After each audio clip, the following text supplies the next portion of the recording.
Ceux qui font les garants financiers là, rassurez-vous de prouver le lien de parenté entre vous et votre garant. Alors, hello guys, c'est ADN, t'as sûrement capté. Bienvenue une fois de plus sur notre chaîne Études en France. Aujourd'hui, nous allons parler du financement des études. Nous allons parler de l'AVI et de la prise en charge. Donc, comment faire un bon AVI ou comment faire une très bonne prise en charge.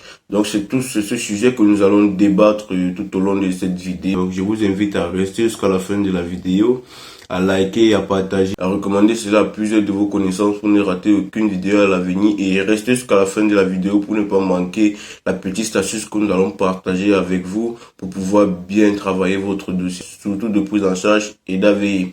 Donc, on se retrouve tout juste après le générique pour en parler. On y va.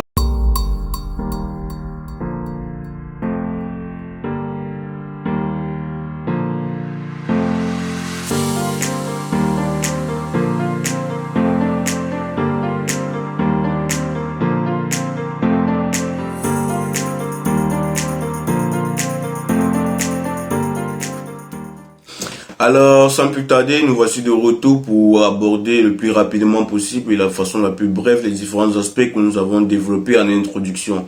Donc, vous êtes d'accord avec moi que en élément 1, vous êtes d'accord avec moi que la prise en charge n'est pas aussi compliquée que ça? Parce qu'il y a plusieurs personnes qui m'écrivent, me disent, ouais, ADN, j'ai peur, la prise en charge ne passe pas, mais c'est faux, rassurez-vous, la prise en charge passe si vous appliquez intégralement ce que je vais vous dire durant cette vidéo.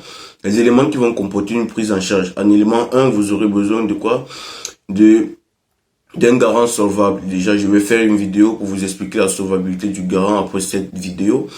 En 2, vous aurez besoin d'une attestation de prise en charge. C'est juste une lettre que le garant doit écrire à l'intention de l'ambassade pour dire effectivement qu'il va vous prendre en charge. Il y a plusieurs informations qui vont être remplies, notamment la durée, votre nom et tout ça. Donc, c'est pas compliqué.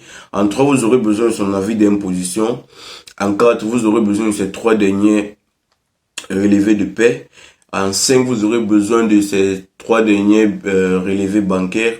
En 6, vous aurez besoin de son titre de séjour valable ou bien de sa carte nationale d'identité. Donc, en gros, voilà les différents éléments que vous devriez apporter pour pouvoir faire une bonne prise en charge. Et à noter aussi que, concernant les 3 dernières fiches de paie, les 3 derniers relevés bancaires, vous devrez fournir les 3 derniers relevés bancaires et les 3 dernières fiches de paie qui précède le mois que vous allez déposer votre demande de visa. Je m'explique. Par exemple, si tu vas déposer ta demande de visa en juin, tu dois fournir les 3 derniers relevés bancaires ou les 3 dernières fiches de paie de mars, avril, mai. Donc, les 3 derniers mois qui précèdent le mois que vous allez déposer votre demande de visa. Et sans plus tarder, nous allons entamer la deuxième phase qui s'agit de l'AVI. L'AVI est généralement pour les gens qui ne veulent pas se casser la tête parce que c'est aussi simple, c'est plus facile que ça. Et je pourrais aussi conseiller cela à certaines personnes qui ne sont pas forcément dans le bon caniveau pour faire une prise en charge. Donc, l'AVI est facile, vous vous rendez auprès des agences comme Cross ou Sudeli ou bien d'une banque qui est reconnue en France pour qu'on puisse vous fournir un AVI. Donc, je pense que l'AVI est fixé à 7 380 €, équivalent à 615 € par mois. Donc, voilà, c'est aussi simple que ça, c'est pas compliqué pour faire un AVI, c'est juste un papier que vous allez déposer à l'ambassade.